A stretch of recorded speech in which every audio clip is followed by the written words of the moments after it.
47 سے 1947 تک اس نے یہاں پر حکومت کی اور ہمیں غلام بنایا، لیکن اس دور میں بھی اس طرح کی جو ہے فسطائیت نہیں تھی، ظلم نہیں تھا، آمریت نہیں تھی۔ تو میں سمجھتا ہوں کہ اس وقت خدا کی قسم پاکستان میں آمریت بھی ہے، آئین ٹوٹ چکا ہے، جمہوریت ختم ہو چکی ہے، آپ کے بنیادی حقوق ختم ہو چکے ہیں۔ چادر اور چار دیواری پوری قوم نے دیکھا ہے، پوری دنیا دیکھ رہی ہے، چادر اور چار دیواری کے تقدس کی پامالی ہو رہی ہے، گھروں میں گھس کے عورتوں کی عزت پامال کی جاتی ہے، ان کو اٹھایا جاتا ہے، بچوں کو اٹھایا جاتا ہے، بچے مر رہے ہیں ہاسپٹل میں لیکن ملاقات نہیں کرنے دی جاتی، ان کے کاروبار ختم کیے جا رہے ہیں۔ انفارچونیٹلی یہ ساری قوم دیکھ رہی ہے، یہ جو فلسطینی حکومت ہے جس شکل میں بھی ہے، غیر جمہوری طاقتیں ہیں، یہ امریکی ایجنڈے پہ کام کر رہی ہے۔ میں واضح طور پہ کہہ دوں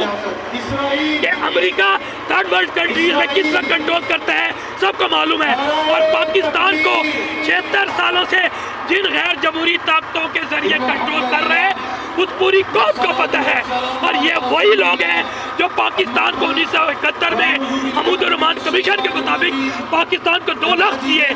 میں ایک کوٹ کروں گا شمشاد احمد صاحب کے، جو کہ فارن سیکرٹری صاحب کا رہ چکے ہیں، فارن ڈپلومیٹس رہے ہیں، خدا کی قسم انہوں نے وہ الفاظ کیے، وہ خوب پاکستان کی سچویشن ہے، کیونکہ وہ تقریباً مور دین 85 ایئرز ہے۔ انہوں نے کہا کہ میں نے پاکستان بنتے ہوئے دیکھا تھا، پاکستان کو ٹوٹتے ہوئے دیکھا تھا، اور خدا کی قسم اب پاکستان کو بکھرتے ہوئے دیکھ رہا ہوں۔ یہ 25 کروڑ عوام ڈیمورلائز ہو چکی ہے،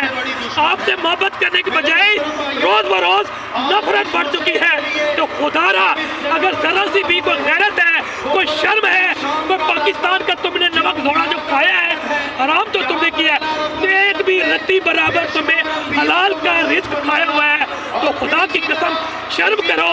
ان کو فنڈامنٹل رائٹس تو دو تاکہ وہ پاکستان کے لیے کام کر سکے۔ پاکستان اب اس طرح نہیں چل سکتا، پاکستان میں فری اینڈ فیئر الیکشن ہونے ضروری ہے۔ اگر خدا نہ خواستہ پاکستان میں فری اینڈ فیئر الیکشن نہ ہوئے تو پاکستان جس طرح 1971 میں ٹوٹا تھا، اسی طرح جو گریٹ گیم کا حصہ آپ سب کو پتہ ہے، میں اس میں ڈیٹیل میں نہیں جانا چاہتا کیونکہ یہاں مختصر سی بات کرنی ہے۔ تو میں سمجھتا ہوں امریکہ پاکستان کے گریٹ گیم کے حصے کے سازش کا حصہ ہے، اور وہ اپنے ایجنٹوں کے ذریعے اور ایجنٹ اپنے آگے ٹاؤٹ کے ذریعے پاکستان کو اس لیول پہ لے جانا چاہتا ہے تاکہ اپنی مرضی سے اس کے مستقبل کے فیصلے کیے جائیں۔ اچھا سر، میں ایک چیز فیل کر رہا ہوں کہ عمران خان کو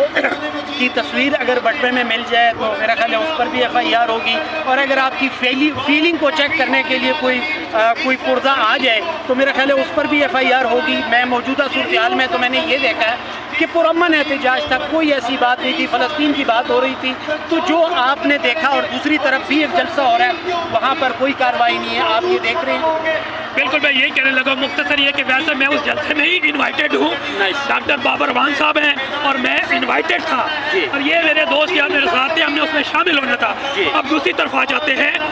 کہ یقینی طور پہ آئین اور قانون کے مطابق ایسی کوئی کلاز نہیں ہے کہ کسی پارٹی کا جھنڈا پکڑنا، کسی پارٹی کے لیڈر کی تصویر رکھنا یا اپنے خیالات کا اظہار کرنا نہ آئین کے مطابق کوئی جرم ہے، نہ قانون کے مطابق جرم ہے، اور نہ ہی اس طرح کی کوئی پروسیڈنگ ہو سکتی ہے۔ لیکن 16-17 سالوں میں قوم نے یہ بھی دیکھ لیا کہ نہ قانون ہے نہ آئین ہے، اپنا قانون ہے جسے جنگل کا قانون ہے۔ میں سمجھتا ہوں الف بے افغانستان ہے، یہ الف غین افغانستان بن چکا ہے، جنگلستان بن چکا ہے، اور یہ جنگل کا قانون ہے۔ اب میں اس پہ آ جاتا ہوں کہ میرے سامنے ایک پروگرام ہو رہا ہے، یقینی طور پہ جو بھی پارٹی، جو بھی افراد، جو بھی ایسوسیشن فلسطین کے ساتھ جنتی کرنا چاہتی ہے، وہ اس کا حق ہے کہ وہ نکلے پاکستانی کے طور پہ بحیثیت امت مسلمہ کے فرد کی صورت میں، ملت کے فرد کی صورت میں، اور اظہار کرے پرامن طریقے سے۔ آپ یہ دیکھ لیجئے یہاں پر کسی کے پاس نہ ڈنڈا ہے نہ سوٹا ہے، تو یہاں پر ہم ایک اچھے ماحول میں آئے ہیں تاکہ اپنے خیالات کا اظہار کر سکے۔ وہ کہ میں سمجھتا ہوں امت مسلمہ کو، اور بحیثیت ہم پڑھتے ہوئے ہیں کتابوں میں کہ پاکستان اسلام کا قلعہ ہے، اور پاکستان واحد 57 اسلامی ملک میں ایک